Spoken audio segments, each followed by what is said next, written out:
आज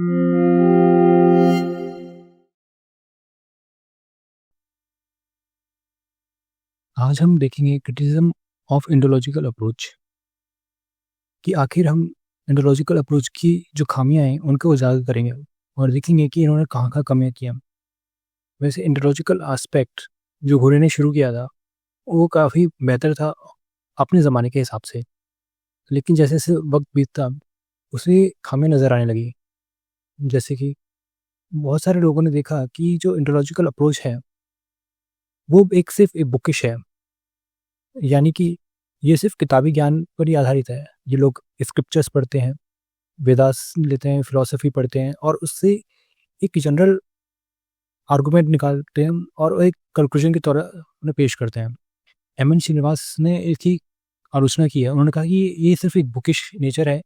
अगर इन्हें वाकई में जानना है कि सोशियोलॉजी कैसे काम करती है तो इन्हें फील्ड व्यू लेना चाहिए, डेटा कलेक्ट करना चाहिए और देखना चाहिए कि जो कंटेम्प्रेरी इंडियन सोसाइटी है वो कैसे काम कर रही है, उनकी रियलिटीज़ देखनी चाहिए। दूसरा क्रिटिसिज्म आता है इनके पास लैक ऑफ एम्पिरिकल वेरिफिकेशन है, जिसका मतलब है ना तो ये लोग डेटा कलेक्ट करते हैं, ना ही ये किसी तरह की ऑब्जेक्टिविटी देते हैं। इनके जो सारे व्यूज़ हैं वो सब्जेक्टिव हैं। ये सिर्फ ओवर रिलायंस कर जाते हैं अपने एंशिएंट टेक्स्ट के ऊपर, ये कभी उसके आगे जाते ही नहीं है। तीसरा है ओरिएंटलिज्म इन्फ्लुएंस। ये क्या है? जैसे कि वेस्टर्नर जो है वो अपना इन्फ्लुएंस लेकर आते हैं, उसी तरह ओरिएंटलिज्म अपना व्यू लेकर आता है। ये अपने पर्सपेक्टिव पेश करते हैं लेकिन ये बायस्ड होते हैं। ये अपने आप को सुपीरियर या एकदम से वेस्टर्नर की तरह बराबर दिखाने की कोशिश करते हैं। जहाँ इन्हें सोशियोलॉजिकली एक न्यूट्रल व्यू लेना चाहिए था, उसी का ये बायसनेस लेकर आते हैं।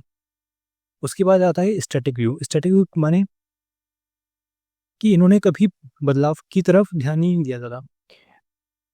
ये सोचते हैं कि इंडियन सोसाइटी एक कछुए की रफ्तार से बढ़ रही है या फिर वो बहुत धीमी रफ्तार से चल रही है और इसे इसी तरह से बढ़ते रहना चाहिए, जो बिल्कुल ही गलत व्यू है। इंडियन सोसाइटी बहुत डायनामिक है।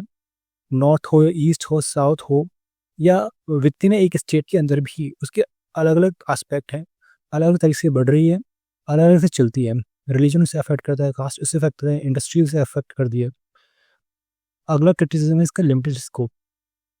इसका क्योंकि ये बुकिश नेचर है, इन्होंने सिर्फ एक छोटा नैरो व्यू लिया है। इन्होंने कभी इकोनॉमी की स्टडी नहीं की, गवर्नमेंट की स्टडी नहीं की, उनकी पॉलिसीज़ की स्टडी नहीं की। यही इनका सबसे बड़ा फेलियर रहा है और एक नैरो व्यू लेकर इन्होंने एक कंक्लूजन ड्रॉ कर दिया। इन्होंने वाइडर एस्पेक्ट को भी देखा ही नहीं। इसी के साथ ही जो दलित स्कॉलर हैं, उन्होंने भी इसे क्रिटिसाइज़ किया है, जैसे कांचा शेफर्ड है। उन्होंने कहा कि इंडोलॉजिकल अप्रोच एक ब्राह्मणिकल कल्चर को प्रदर्शित करती है कि जो घुरे थे वो एक ब्राह्मणी अपर कास्ट में पैदा हुए थे और उन्होंने अपना ही व्यू लेकर इसे पेश किया है और उन्होंने दलित के जो कल्चर है, उनकी प्रॉब्लम्स हैं, उनकी जो रियलिटीज़ है, उनको उन्होंने कभी हाईलाइट किया ही नहीं। अगला क्रिटिसिज्म ये हिस्टोरिकल है। ये हिस्टोरिकल मतलब इन्होंने हिस्टोरिकली जो डेवलपमेंट हो रही है सोसाइटी में, जो बिल्टअप हुआ है, उसको उन्होंने नज़रअंदाज किया, उसका एक बहुत छोटा व्यू ले लिया और पेश कर दिया सामने। अब हम इसे कंक्लूड करते हैं।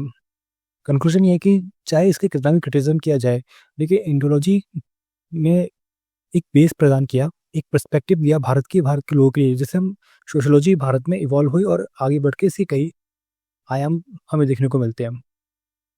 दूसरा, इसने एक फाउंडेशन तैयार की भारत के हिस्टोरिकल, कल्चर और फिलोसफिकल एस्पेक्ट के जानने के लिए।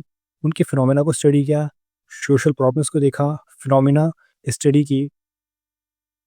अगला है मॉडर्न इंडियन सोशियोलॉजी ने कंबाइन किया जो क्लासिकल इंडियनोलॉजी को, उनकी एम्पेरिकल वर्क को मिलाया अपने नए वर्क के साथ, मॉडर्न आइडियाज़ को जो एंशिएंट इंडिया में हुआ है, जो इंडोलॉजिस्ट ने स्टडी की है एंशिएंट स्क्रिप्चर्स की, अपने फील्ड वर्क के ज़रिए उन्होंने इसे कंपनसेट किया है और कॉम्प्लेक्स सोसाइटी जो भारत की अब बन चुकी है हज़ारों सालों में, उसको प्रदर्शित किया मॉडर्न सोशियोलॉजिस्ट ने। इंडियोलॉजी फोस्टर करती है अप्रिसिएशन फॉर इंडिया के रिच कल्चर को, हेरिटेज को, इंटेलेक्चुअल ट्रेडिशन को। अगर इंडियोलॉजी ना होती तो हमें भारतीय कल्चर में पता नहीं चलता। जो ज्ञान है, इंटेलेक्चुअल ट्रेडिशन उसका जो पैदा हुआ है, नए नए इंटेलेक्चुअल्स भारत में आए हैं, चाहे घुरे हो इरावती कर्वे हो, डीपी मुखर्जी हो, इन सब ने बहुत ज़्यादा कंट्रीब्यूट किया है भारत की सोसाइटी के लिए। तो हम ये कह सकते हैं कि हाँ, ये एक बहुत ही पॉजिटिव एस्पेक्ट रहा है एंथ्रोलॉजिकल स्टडी, और आज भी इसे एक बेस माना जाता है भारत के डेवलपमेंट और सोशियोलॉजिकल स्टडीज़ के लिए।